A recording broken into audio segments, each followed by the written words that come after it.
तो crypto market में आजकल हर किसी की जुबान पर बस एक ही सवाल है। 2026 का ऑल्ट कॉइन सीजन आखिर गया कहाँ? सच कहूं तो मार्केट में एक बहुत बड़ा पैराडाइम शिफ्ट यानी एक बुनियादी बदलाव आया है। हम जिस ऑल्ट कॉइन रैली का इंतजार कर रहे थे वो कहीं गायब सी लग रही है। मार्केट के स्ट्रक्चर में कुछ इतने गहरे बदलाव आ चुके हैं ना कि पुराने और मंझे हुए ट्रेडर्स का भी सिर चकरा रहा है। आज के इस एक्सप्लेनर में हम इसी गुत्थे को सुलझाने वाले हैं। अब ये सवाल उठना तो बिल्कुल लाजिमी है कि भाई 2026 का ऑल्ट कॉइन सीजन है कहाँ? अगर आप ध्यान दें तो हमारे सारे पुराने और ऐतिहासिक पैटर्न्स अब पूरी तरह से टूट चुके हैं। हम सब उम्मीद लगाए बैठे थे कि बिटकॉइन के बाद ऑल्ट कॉइन्स में वही पुराना वाला भारी उछाल आएगा, लेकिन वैसा कोई रिटर्न अब तक दिखा ही नहीं है। तो क्या ऑल्ट सीजन का वो सुनहरा दौर हमेशा के लिए खत्म हो गया है, या फिर पिक्चर अभी बाकी है और ये बस थोड़ी लेट चल रही है? इस पूरी सिचुएशन को जरा इस नंबर से समझने की कोशिश करते हैं। 33 ये हमारा current alt coin season index का स्कोर है जो 33 पर ही अटका हुआ है, और ये डेटा हमें चीख चीख कर बता रहा है कि हम अभी पूरी तरह से मजबूती के साथ एक बिटकॉइन सीजन के अंदर बैठे हैं। आपको पता ही होगा कि 50 से नीचे का स्कोर साफ दिखाता है कि मार्केट में अभी सिर्फ और सिर्फ बिटकॉइन का ही सिक्का चल रहा है। जो लोग इस इंडेक्स के पीछे के गणित को नहीं जानते उन्हें बता दूं, ऑल्ट कॉइन सीजन इंडेक्स एक ऐसा मैट्रिक है जो ये ट्रैक करता है कि क्या टॉप 100 ऑल्ट कॉइन्स में से 75% ने पिछले 90 दिनों में बिटकॉइन से बेटर परफॉर्म किया है या नहीं। लेकिन एक बात ध्यान रखिएगा, ये भविष्य बताने वाली कोई जादुई क्रिस्टल बॉल नहीं है। ये सिर्फ कैपिटल फ्लो का एक लैगिंग इंडिकेटर है। मतलब जब ये इंडेक्स 75 के पार पहुंचता है ना, तब तक ऑल्ट सीजन को शुरू हुए कई हफ्ते बीत चुके होते हैं। ओके, तो चलिए अब जरा इस डेटा की गहराई में उतरते हैं। 2021 के पीक पर बिटकॉइन का डोमिनेंस गिरकर करीब 38% पर आ गया था और उसी ने ऑल्ट कॉइन्स को हवा में उड़ने का मौका दिया था। लेकिन 2026 में कहानी बिल्कुल पलट चुकी है। ये डोमिनेंस बढ़कर 61.3% के एक नए रिकॉर्ड हाई पर पहुंच गया है। इसका सीधा सा मतलब ये है कि मार्केट का सारा मोटा पैसा बिटकॉइन चूस रहा है और बेचारे छोटे और मिड कैप प्रोजेक्ट्स बस लिक्विडिटी के लिए तरस रहे हैं। तो अब सवाल ये है कि बिटकॉइन का ये दबदबा इतना ज्यादा क्यों बढ़ रहा है? इसका बहुत बड़ा कारण क्षेत्रीय बैंकिंग सेक्टर में आई अस्थिरता और वो पुरानी घबराहट है। BY-DeFi की एक रिपोर्ट के मुताबिक पारंपरिक बैंकों से लोगों का भरोसा उठ रहा है। तो निवेशक क्या कर रहे हैं? वो अपनी पूंजी बचाने के लिए डिजिटल गोल्ड यानी बिटकॉइन की तरफ भाग रहे हैं। ये कोई रातों रात अमीर बनने वाला सट्टा नहीं है, बल्कि अपनी वेल्थ को सिक्योर करने की एक बहुत ही सोची समझी रणनीति है। और अगर आपको इंस्टीट्यूशनल पैसे की ताकत दिखनी है तो जरा इस आंकड़े पर गौर कीजिए। स्पॉट ETFs ने अकेले एक ही सप्ताह में $1.2 बिलियन एब्जॉर्ब कर लिए हैं। जी हाँ, 1.2 बिलियन। ये एक तरह के विशाल इंस्टीट्यूशनल स्पंज की तरह काम कर रहा है। बिटकॉइन ETFs में लगातार आ रहे इस भारी भरकम पैसे ने मार्केट में एक कांस्टेंट डिमांड पैदा कर दी है। अब आप खुद सोचिए, ज्यादातर मिड कैप या छोटे टोकन्स इस लेवल की लिक्विडिटी के सामने कैसे ही टिक पाएंगे? अगर हम पुराने वक्त से आज की तुलना करें तो फर्क साफ नजर आता है। 2017 और 2021 के वो दिन याद हैं? वो पूरी तरह से रिटेल इन्वेस्टर्स के फोमो, ICOs और हवाई बातों पर टिके थे। एकदम वाइल्ड वेस्ट वाला माहौल था। लेकिन 2026 का मार्केट एकदम अलग है। आज के समय में गेम बड़े इंस्टीट्यूशंस, ETFs, टोकन्स की असली यूटिलिटी और रेगुलेटरी क्लैरिटी के हाथ में है। यह बाजार अब पहले से कहीं ज्यादा मैच्योर और समझदार हो गया है। यहाँ एक और डेटा पॉइंट है जो आपको वाकई हैरान कर देगा, वो है 50।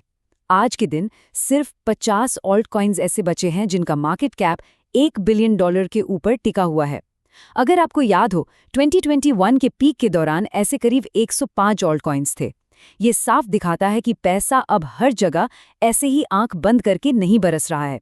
कैपिटल बहुत ही चुनिंदा और बड़े प्रोजेक्ट्स में जाकर लॉक हो रही है। तो सबसे क्रूशल पॉइंट जिसे हमें समझना है वो है कैपिटल रोटेशन।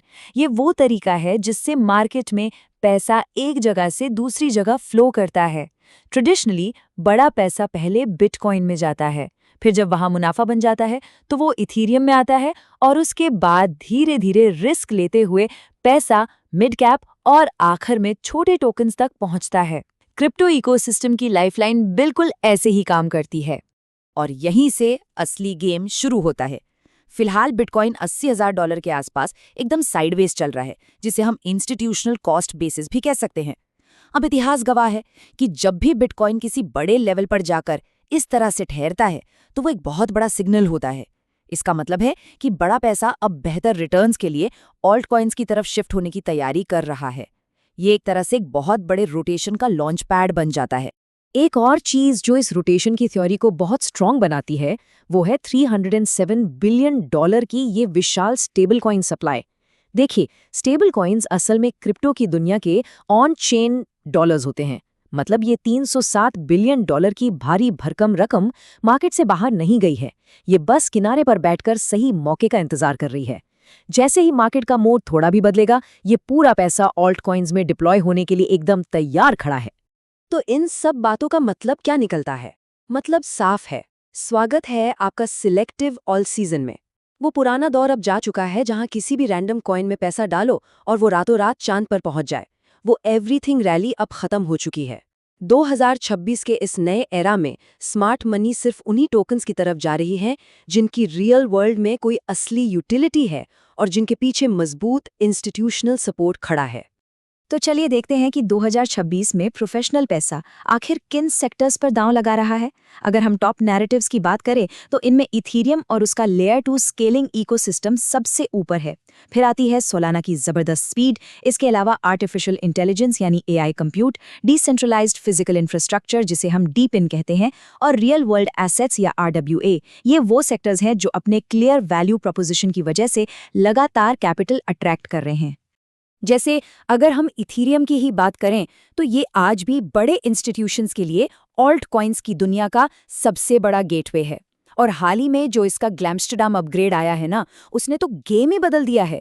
इस अपग्रेड की वजह से आर्बिट्रम और बेस जैसे लेयर 2 नेटवर्क्स पर गैस फीस एकदम ना के बराबर हो गई है। और कम फीस का सीधा सा मतलब है पूरे इथीरियम इकोसिस्टम का बहुत बड़े लेवल पर इस्तेमाल होना। उधर दूसरी तरफ सोलाना ने एक स्केलेबिलिटी लीडर के रूप में अपनी धाक जमा ली है।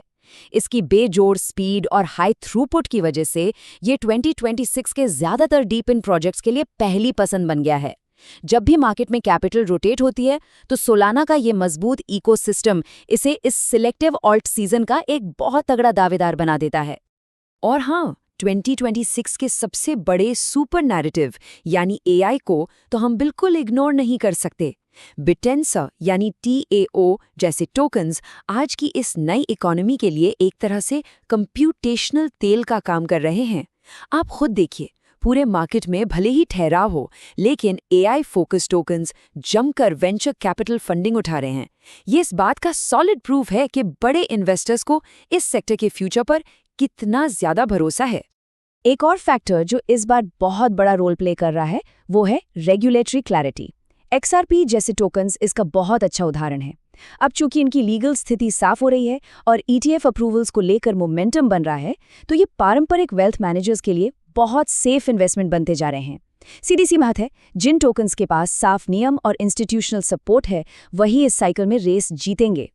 तो अब सवाल है कि एक प्रॉपर बड़ा ऑल्ट सीजन देखने के लिए हमें किन चीजों की जरूरत है। बेसिकली 4 मेन ट्रिगर्स हैं। पहला, बिटकॉइन को अपने ऑल टाइम हाई के आसपास एक मजबूत बेस बनाना होगा। दूसरा, फेडरल रिजर्व अपने इंटरेस्ट रेट्स में कटौती करे ताकि मार्केट में नई लिक्विडिटी आए। तीसरा, रेगुलेटरी क्लैरिटी सिर्फ बिटकॉइन और इथीरियम तक सीमित ना रहे बल्कि और भी एसेट्स को मिले। और चौथा, चुनिंदा ऑल्ट कॉइन्स के लिए इंस्टीट्यूशनल ETFs को हरी झंडी मिल जाए। तो इस पूरे एक्सप्लेनेयर के बाद एक बहुत ही बड़ा सवाल हमारे सामने खड़ा होता है, क्या वो आंख बंद करके 100x रिटर्न देने वाली एवरीथिंग रैली के दिन सच में हमेशा के लिए खत्म हो गए हैं? देखिए, डिजिटल एसेट्स की दुनिया अब पूरी तरह से बदल चुकी है। ये अब कोई रिटेल गैम्बलिंग का अड्डा नहीं रहा, बल्कि बड़े इंस्टीट्यूशंस की एक बहुत ही सोची समझी रियलिटी बन चुकी है। तो क्या आप इस नए, मैच्योर और सिलेक्टिव मार्केट के लिए तैयार हैं? इस बारे में जरूर सोचिएगा।